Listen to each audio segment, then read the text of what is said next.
Today we will talk about the JVP, that is jugular venous pulse, and one more thing, jugular venous pressure. This jugular venous pulse, they call it as window of the heart. Now certain questions are there. There are two jugular veins, external and internal. Which one you have to choose? It is the internal jugular vein, because external jugular vein is tortuous. You cannot study the column. Second, there are two jugular veins, right side and left side. Which one you have to choose?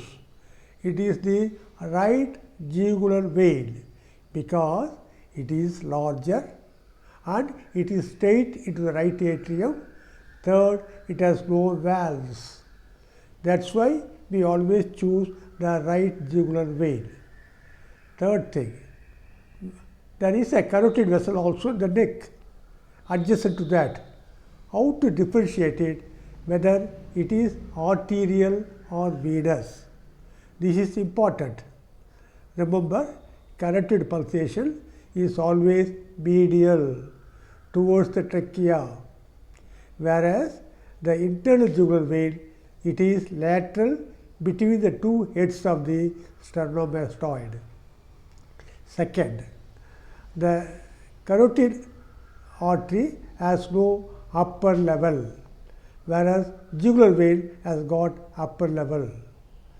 Third, carotid has got only one pulsation, whereas jugular vein has got two pulsations. And fourth, the carotid artery is more palpable, whereas the jugular vein is perceptible. Fifth, the jugular vein varies with respiration, carotid does not. Sixth, jugular vein varies with the position, carotid does not.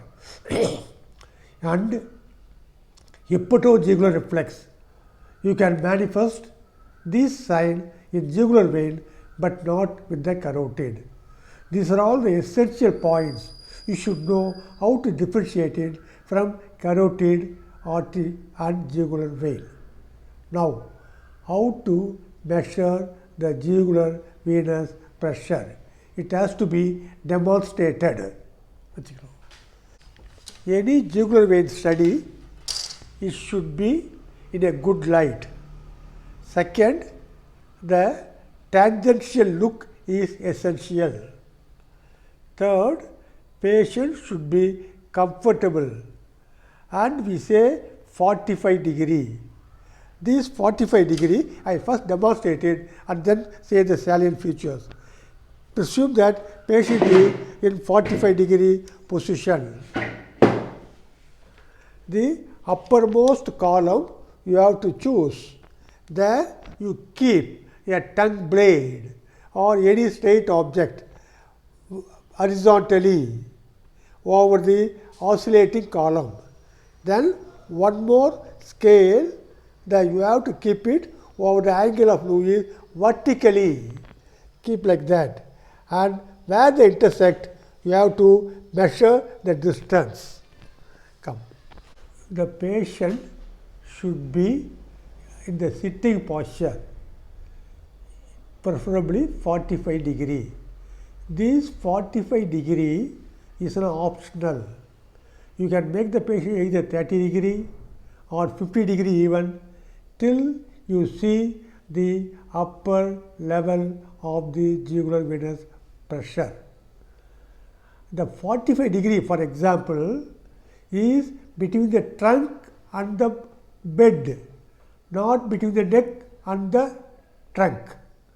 Head should be slightly turned to the left, and patient should have a quiet breath. So, as I demonstrated, one vertical object scale over the angle of Lewis. Why you choose the angle of Lewis? Behind that is the right atrium. Whatever the position, the patient occupies, the right atrial position is not at all altered. That's why we choose the angle of Lewis.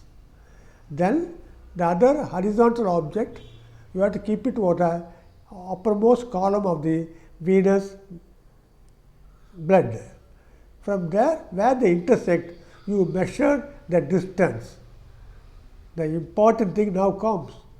You have to express it in centimeter. See, when you express the blood pressure, we say 120 by 80 millimeter of mercury. Here it is not millimeter. It is not mercury. If you want to convert to mercury, you have to multiply it some figure. So, here we use the two important things, centimeter of water or blood, and second, you have to mention at what degree you have measured it. See, this is to assess the jugular venous pressure. Now, if it is not visible, what will you do? An important thing, abdominojugular reflex.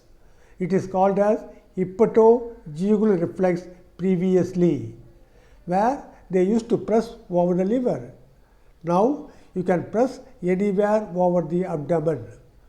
How to elicit hepato or abdominojugular reflex? It has to be done only when the jugular vein is not distended above the clavicle. Patient should be supine. Normal breathe. Over the abdomen, the examiner should keep the fully opened palm. Press in and around the umbilicus. Gradual compression of the abdomen and sustain it for 30 seconds or even 1 minute.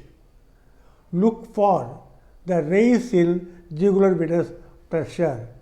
It will be raised, and whether it is sustained more than 15 seconds, then only it is significant. If it is present, it indicates one important thing. There is an occult right ventricular failure.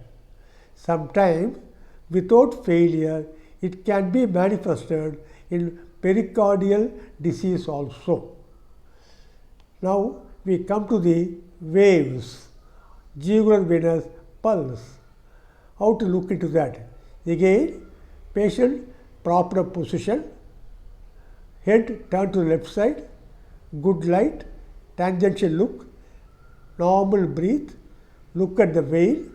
There are 4 important waves, 2 positive waves, 2 negative waves. The positive waves are A wave and V wave. The negative waves are X wave and Y wave. What are the cardiac cycle sequence? A wave coincides with the first heart sound. V wave coincides with the second heart sound. The X wave follows the first heart sound. Y wave follows the second heart sound. Now, what is the sequelae of these waves, physiological sequelae?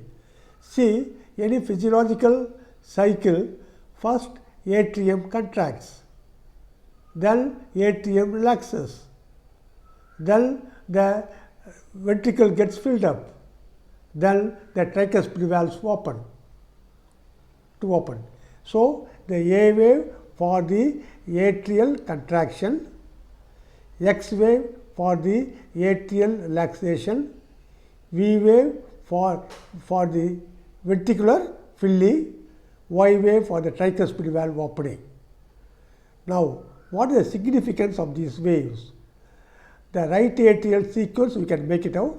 For example, A wave, it is absent in atrial fibrillation, and it may be large in the case of example when there is a right atrial filling is more. For example, if there is a tricuspid or pulmonary stenosis, it becomes Cannon wave. A cannon wave occurs with complete heart block where atrium contracts as well as the ventricle contracts. These waves have to be timed by palpating the left carotid, or you can auscultate and at the same time you can time it also. In a jugular vein, one more clinical condition for completion's sake, its auscultation. It is called as venous hum. It occurs any hyperkinetic states, in particular with severe anemia. What is venous hum? Because as I told you, hyperkinetic state, there will be increased flow into the jugular vein towards the heart that produces a humming sound. It is called as Potaine's venous hum. It is a continuous murmur and it is a functional murmur. Whether it is carotid or whether it is a jugular vein, you can make it out by pressing near the lower jaw. Then the hum will be obliterated, whereas carotid bruit will not be obliterated.